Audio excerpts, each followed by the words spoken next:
আসসালামু আলাইকুম ওয়া রাহমাতুল্লাহি ওয়া বারাকাতুহু। বুখারী শরীফের মধ্যে সহিহ হাদিস আছে যেখানে বলা হয়েছে রমাজান মাসে শয়তানকে বেঁধে রাখা হয়। এই হাদিস হয়তো আপনারা অনেকেই শুনেছেন যে রোজা আগমনের শুরুতেই শয়তানকে বাঁধা হয়। তো আমি কোনো রকম কিছু সিদ্ধান্ত দিব না, আমি শুধুমাত্র কোরআন এবং হাদিসকে সামনে রেখে কয়েকটি আয়াত দেখাতে চাই, যেখান থেকে আপনারা নিজেরাই বুঝতে পারবেন যে রমাজানে শয়তানকে বাঁধা হয়। এই হাদিসটা কি সহিহ নাকি জাল? আমাদের আলেম সমাজ তাহলে কি এই জাল হাদিসকে সহিহ বলে চালিয়ে দিয়েছে? তো মহান আল্লাহ তাআলা রমাজান মাসে শয়তানকে বেঁধে রাখেন নাকি শয়তান ছাড়া থাকে, এই বিষয় নিয়ে আজকে আলোচনা করব। প্রথমত আপনাদেরকে হাদিসটি দেখাই যে হাদিসের মধ্যে বলা হয়েছে শয়তানকে রমাজানে বেঁধে রাখা হয়। আবু হুরায়রা রাদিয়াল্লাহু তাআলা আনহু থেকে বর্ণিত, তিনি বলেন, ক্বালা রাসূলুল্লাহি সাল্লাল্লাহু আলাইহি ওয়াসাল্লাম, ইযা দাখালা রমাজানু ফুতিহাত আবওয়াবুল জান্নাহ ওয়া গুল্লিকাত আবওয়াবু জাহান্নামা ওয়া সুলসিলাতিশ শায়াতিনু। আল্লাহ রাসূল সাল্লাল্লাহু আলাইহি ওয়াসাল্লাম বলেছেন, যখন রমাজান মাস আরম্ভ হয় জান্নাতের দরজাসমূহ খুলে দেওয়া হয় এবং জাহান্নামের দরজাগুলো বন্ধ করে দেওয়া হয় আর শয়তানকে শিকলে বেঁধে রাখা হয়। সহিহ বুখারী হাদিস নাম্বার 3277। এই হাদিসের মধ্যে আপনারা দেখতে পেলেন যেখানে বলা হয়েছে যে শয়তানকে রমাজানের শিকল বন্দী করে রাখা হয়। তাছাড়া এরকমই অন্যান্য হাদিসে বর্ণিত হয়েছে রমাজানে জান্নাতের দরজাসমূহকে খুলে রাখা হয় যাতে করে এই মাসে মানুষ বেশি বেশি নেকির কাজ করে জান্নাতে যেতে পারে, এবং জাহান্নামের দরজাসমূহকে বন্ধ করা হয় যাতে করে এই মাসে মানুষ খারাপ কাজ থেকে বিরত থেকে জাহান্নাম থেকে মুক্তি পেতে পারে। এখানে যে বিষয়টা দেখার আছে সেটা হচ্ছে যে শয়তানকে বেঁধে রাখার বিষয়টা কি সহিহ?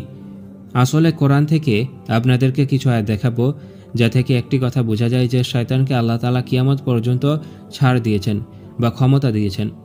এই সম্পর্কে মহান আল্লাহ তাআলা বলে দিয়েছেন, ক্বালা আনজিরনি ইলা ইয়াউমি ইবআসুন। শয়তান বলল, সেদিন পর্যন্ত আমাকে অবকাশ দিন যেদিন তাদেরকে পুনরুজ্জীবিত করা হবে। 7 নম্বর সূরা 14 নম্বর আয়াত। ক্বালা ইন্নাকা মিনাল মুনজারিন। আল্লাহ বললেন, নিশ্চয়ই তুমি অবকাশ প্রাপ্তদের অন্তর্ভুক্ত।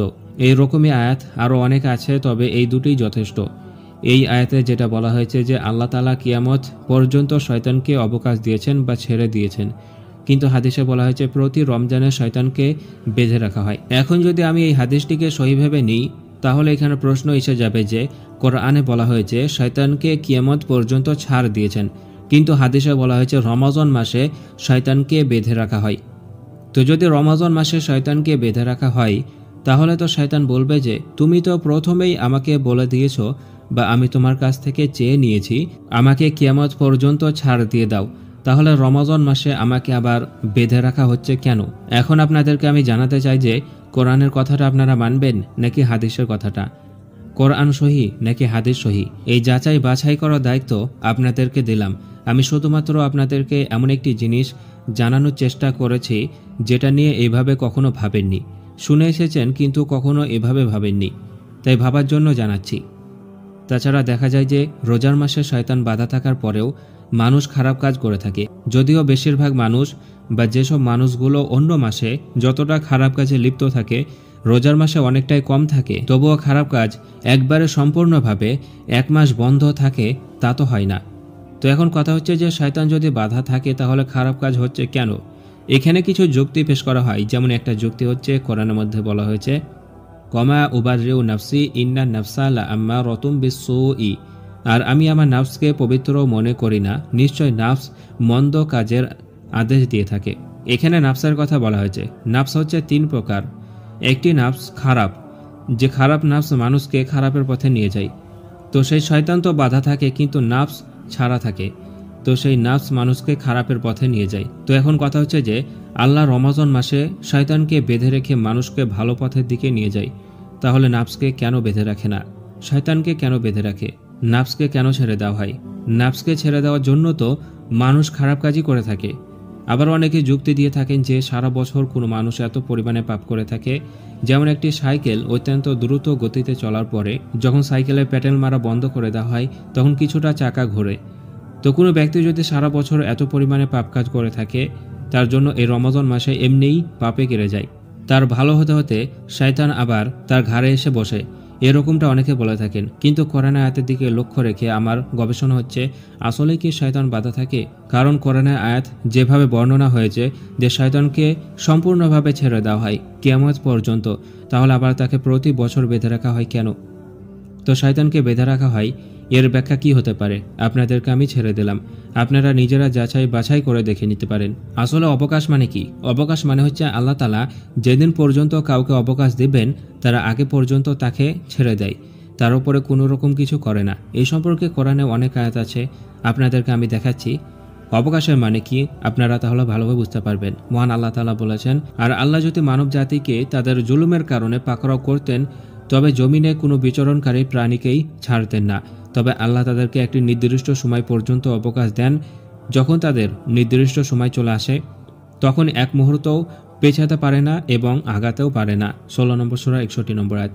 এখানে বলা হয়েছে অবকাশের একটা সময়সীমা থাকে এবং সেই সময় চলে আসার পরে আর 1 সেকেন্ড অবকাশ দেওয়া হয় না এবং আগেও কিছু করা হয় না।